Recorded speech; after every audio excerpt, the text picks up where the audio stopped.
Yes, we're doing this now, so you can ask me any questions about your English writing exam or English exam in general. So, reading, speaking, listening, grammar, and I'll try my best to answer them.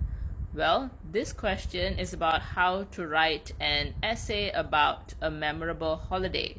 And here are my tips. Firstly, you have to know that this essay is going to be divided by the little tourist attraction sites, the places you go to during that holiday, and the activities you did. So, a good essay will have 4 to 5 paragraphs, an introduction paragraph, a conclusion paragraph, and in between there should be body paragraphs, 2 to 3 of them, right? So, for your introduction paragraph, you want to set up the holiday, and you can use the 5W1H method where you ask yourself who, what, where, when, why, how about this holiday. So when does this holiday take place? Is it a end of year school holiday, weekend, or public holiday? How many days and nights are you going to be there? And then you can ask, where is this holiday taking place? Is it a mountain forest type situation, and you can lock in a place? So for example, Cameron Highlands. Or is it a beach type situation like Pulau Pangko? And who does this holiday take place with? You have to introduce the characters. So your parents, your siblings, is it also your grandparents? And other tips to keep in mind is that it's good to write from experience, where you've gone on this holiday and you've done these things. But again, this is an English exam. They only care about how well your English is and not about whether your story is true or real. So if you want to write from imagination, somebody else has gone on that holiday or you've watched it online. I know a lot of TikTokers like to take us on their holidays. So, and you probably read up about these places. So if you know these places well, you don't have to have experienced it, you can write about it. And another tip to think about is to stick to one big place and then explore all the little places there, like flesh out each scene rather than go everywhere and have so many pit stops. But it's very surface level, it's just one sentence and then you're somewhere else, right? Like, don't write about both the mountain and the beach, pick one and then really go in depth about it. It's about quality, not quantity, especially since we have such a limited word count. So for our body paragraphs, I want us to talk about one big thing at a time, right? So for example, let's say we're in Cameron Highlands. We can split the tourist attraction sites this way. So the first body paragraph can be solely on going to the strawberry farm, and the second body paragraph can be fully on going to the butterfly farm, and then the third body paragraph can be only about going to the tea farm. You see what I mean?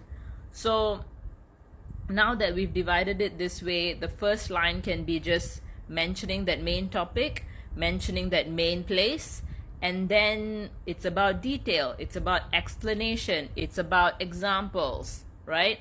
So here you can use sensory detail as a writing technique. I've made a lot of videos about this, so you can scroll down and watch, but essentially it's about using all your senses to make your reader feel like they are in that place, in that moment, right? So you can write about what you can see, what you can smell, what you can hear, what you can taste, what you can touch, right? So yeah, and since you only have a few lines, you can really focus on things that stood out to you, things that are special, right? Like this butterfly that's blue and green with polka dots rested on your hand and you got so still and it was beautiful to see a butterfly up close, or the taste of strawberry or the taste of tea and what it reminded you of. Here you can really use your adjectives, you can use your figurative language, your similes, and your linking words to really show off your vocabulary, to show off your creativity, to show off your flow, right? And in the last lines, you can write about how that place made you feel. You can rate that place, or you can talk about what souvenirs you bought. And again, it's about a memorable holiday, so if you want to be a little dramatic, you can. Maybe it was your first time vomiting in the car because of the sharp turns and curves of the road. Maybe your sister made you guys take a million pictures until she was happy with one and all of you were so exhausted by the end. Or maybe your little brother started crying because you wanted a particular toy. Like, you can make it very real and relatable as well. And then you can close it off with a conclusion where you list down the places you went to and you reflect on it as a whole, like your feelings as a whole.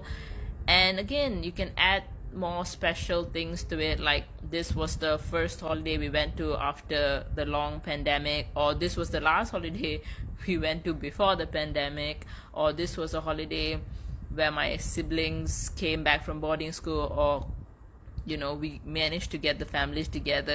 And another example, if you're not going to multiple places with its own activities to do there, and say you're just stuck at a beach, you can still divide your paragraphs with one big thing in mind. Like, your first body paragraph can be about what you did just near the beach, so building sandcastles or swimming, and then the second paragraph can be fully about the fun beach activities like you did snorkeling or banana boat, and then your third paragraph can be fully about the picnic you had on the beach, so your mom's wonderful nasi lemak, so one big thing or one big topic, and then just go details.